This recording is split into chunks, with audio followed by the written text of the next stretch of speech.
Hi, my name's Hayley Quinn and I'm here to talk to you about real love. So this is the way that you can approach dating, love, sex and relationships in a way that actually you get powerful and you get awesome. So the topic today is how to not scare him off. And guess what?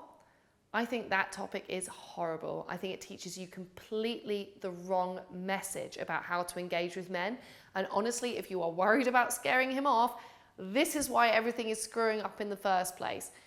If your question really is, how do I know if he likes me? Or how do I get to the point where I feel more secure with him? Okay, we can work with this.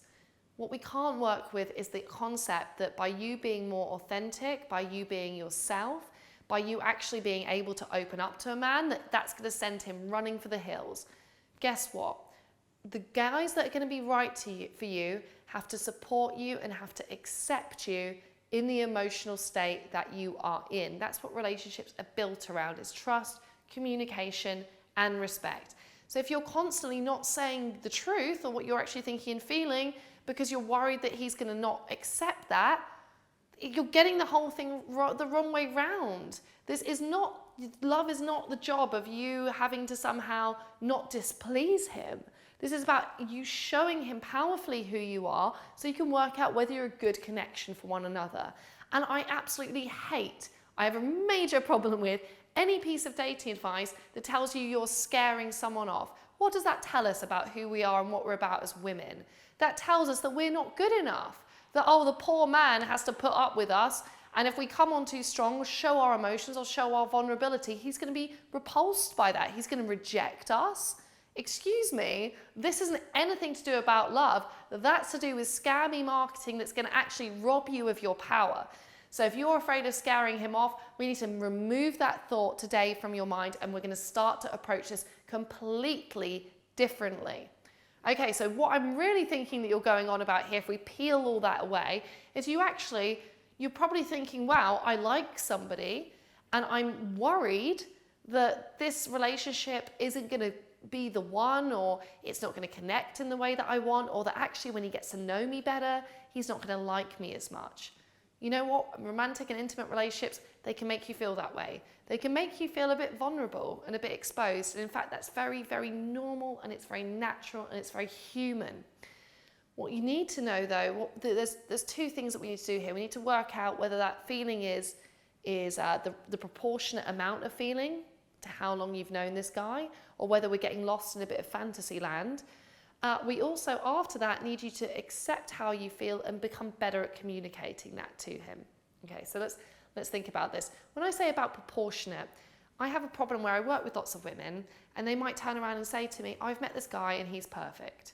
And I'm thinking, hang on, you've known him 2 dates. How do we know if he's perfect or not?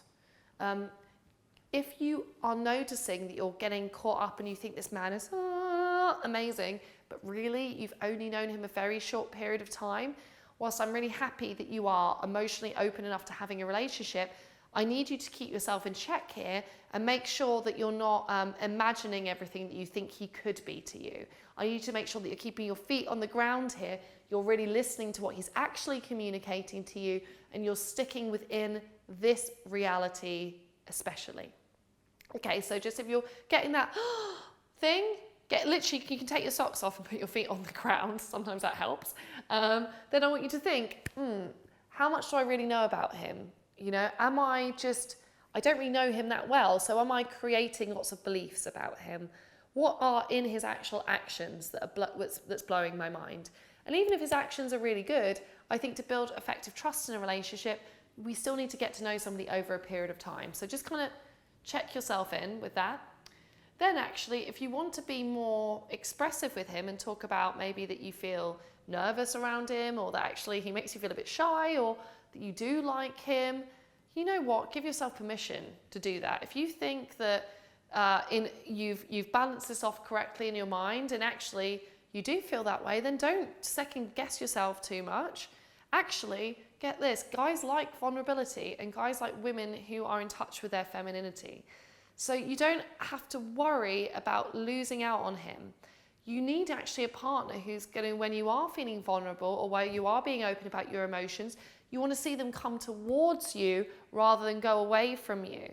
So this isn't really about scaring him off. It's like about you thinking, actually, if I am myself with this person, if I'm really vulnerable, if I'm really upfront about what I'm thinking and feeling, is he coming towards me in the way that I would like? And if not, that's going to really tell you something about actually how perfect this guy is. So never fear your emotions and never fear being within yourself and actually expressing them correctly. Don't approach dating with men as this exercise of having to put on a kind of like a perfect exterior because you don't want to scare the guy off. No. Make sure that you are taking your time to get to know him. Make sure that you're pacing everything really well, that you're keeping your life full and busy with all these other awesome things that you're doing. Feet on the ground. And then you know what? If you want to be emotional, if you want to express something, if you want to be vulnerable, enjoy it. This is part of what makes us women, and we should love and embrace every single second of it. And if he's the right kind of man, in the right kind of frame of mind, he is going to be more into you as a result of that. So as you can see, I am really not into teaching you how to get better with your relationships with men by preying on your fears and by making you feel inadequate. I really dislike any advice that tells you that. It starts you off in the wrong mindset. So no wonder you might be approaching relationship after relationship and making the same mistakes. You know, I understand why you've thought that way. We need to get you back to basics here, in touch with yourself and communicating in a way that is true with how powerful and awesome and amazing you really are. If you want to learn more about this, I have an amazing free gift to give you. It's a series of 5 videos where, just like this one, I'm going and delving into not only the male psyche, but also how you yourself can just view dating and love differently and then learn the techniques both for yourself and through communicating with him, which are going to give you drastically different results. If you want to know more about this, you need to go to hayleyquinn.com/real love. That's REALLOVE. So it's 2 L's in that. hayleyquinn.com/real love. If you do, come over and say hello to me there. Make a vote for yourself. Vote for yourself. Don't be afraid of guys. Instead, vote to empower you and approach dating and love differently.